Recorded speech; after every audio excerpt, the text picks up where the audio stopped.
Magandang araw mga kaibigan. Pag-usapan natin ngayon, bigyan ng reaction opinion itong article sa Inquirer.net tungkol sa pagpili ng kapalit ni NBI Director Jaime Santiago sa kanyang pag-resign. Lumalabas, nahihirapan ang DOJ, ang Administrasyong Marcos Jr., sino ang ipapalit sa kanya. Ito po ang article, DOJ submits 2 names for acting NBI director. The Department of Justice has recommended to President Marcos 2 of its officials, Justice Undersecretary J.C. Andres and Assistant Justice Secretary Eliseo Cruz as temporary. Okay? So, hindi ito ang talagang kapalit. Temporary replacement for NBI Chief Jaime Santiago, who submitted his irrevocable resignation last week. Ito ang statement ng spokesperson ng DOJ. We have endorsed names to the President to serve in an acting capacity. But in terms of the actual replacement, that is something the Justice Secretary is still mulling over. He is still thinking about who could possibly take over, sabi ni Attorney Clabano, DOJ spokesperson. Okay, Clabano said Andres and Cruz were recommended since they are part of the DOJ's law enforcement cluster. Justice Remulla, however, admitted that he has yet to consider anyone for NBI officer in charge. His request in his resignation is that he would stay on until his successor is appointed, so the thought of having an OIC has not crossed my mind, Remulla told reporters. So, i-review na lang natin ang pag-resign ni NBI Chief Director NBI Director Jaime Santiago. Biglaan, sayang dahil mangilan-ilan lang sila na kawani sa gobyerno na nasa top level na matino. Wala akong ni isang masabing hindi maganda sa NBI Director na ito.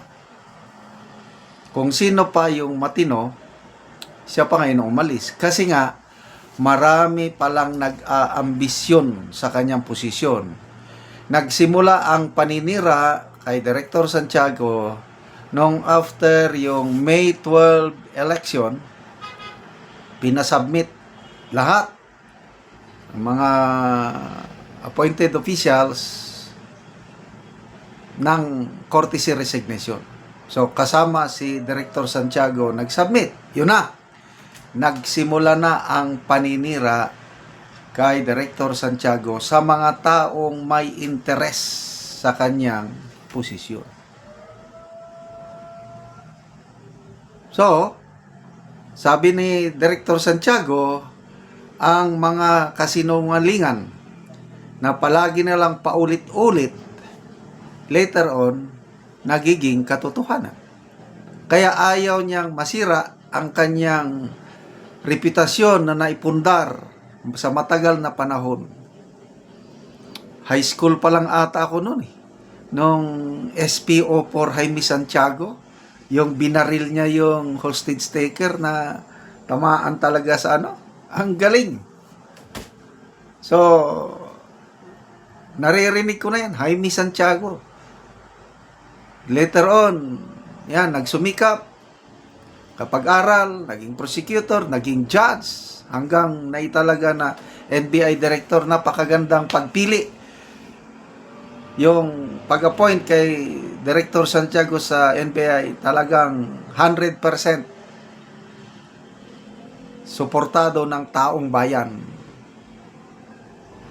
Ngayon, sa mga ganid, sakim sa pwesto, sinisiraan na lang siya. So, ako kung ito, opinion ko lang ito kung ako si Secretary Remulla o ang Presidente, kahit irrevocable yung kanyang resignation, Susubukan ko siyang kausapin. At ako na, kasi ang inaalala ni Director Santiago, yung reputasyon niya nga masira. Kung ako, DOJ Secretary, o ang Presidente, ako nang magsalita. At ako nang mag-back up sa kanya na walang katotohanan yung mga ipinaparatang kay Director Santiago. I-build up ko siya. I will try my best to convince the director to change his mind kahit irrevocable, gawin ko lang. Baka sakali. Ang ganda yung kanyang rason kasi wala akong, pag-alis ko, wala akong sinasabi na may mafia sa NBI, wala akong, saludo ako kay Presidente, saludo ako kay DOJ Secretary. Ang ganda yung sinasabi niya. Wala talaga siyang hinanakit. Meron lang mangilan-ilan. Yes. Kasi to me, napakataas din ang respeto ko sa NBI as an institution. May mga nakakausap ko noon, may problema sila sa kaso-kaso o law enforcement.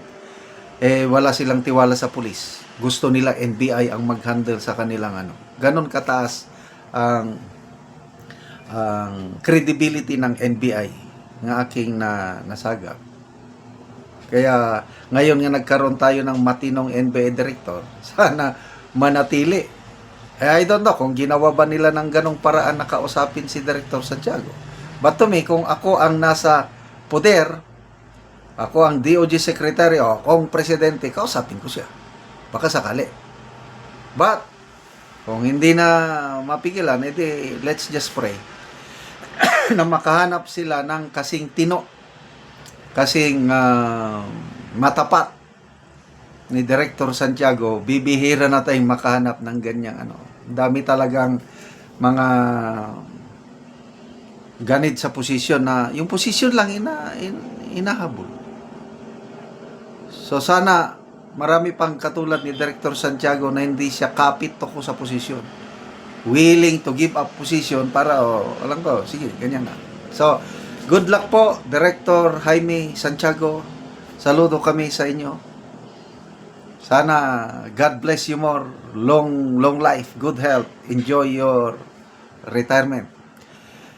Salamat mga kaibigan sa inyong pag-subaybay sa ating channel. Nakakatulong kayo ng malaki sa tribong Talandig ng Bukidnon dahil ang sweldo natin sa channel na ito is pantulong sa tribo. Namimigay tayo ng livelihood assistance, nagpapatanim ng saging lakatan at Arabica coffee. Panoorin nyo ang video na ito. Anak ko sa area ni Manoy Iking sa iyang tanom nga saging lakatan.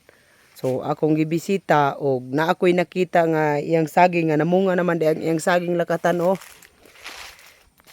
Muna ni ang namunga nga iyang saging lakatan, so daghan gyud ang iyang bunga. O karon na napod ko sa saging lakatan ni Manoy Boy. So nagabuno siya sa putas. Muna ni siya ang putas. So kining iyang saging lakatan ni Manoy Boy, isa na ni katuig og 8 ka bulan. Muna ni ang una niyang tanom. So karon kaluoy sa Ginoo naa nay bunga. So naa na gyud bunga sa iyang saging lakatan ni Manoy Boy.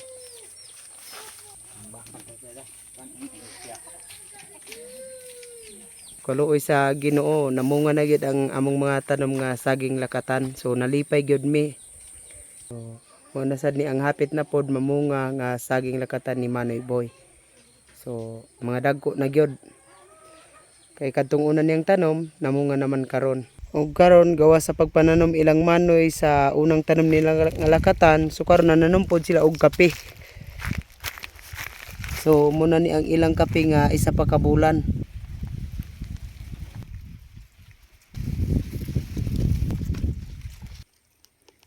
Ug karon maupod ni ang gitanom ni Manoy Boy nga isa lang kapunuan nga kape.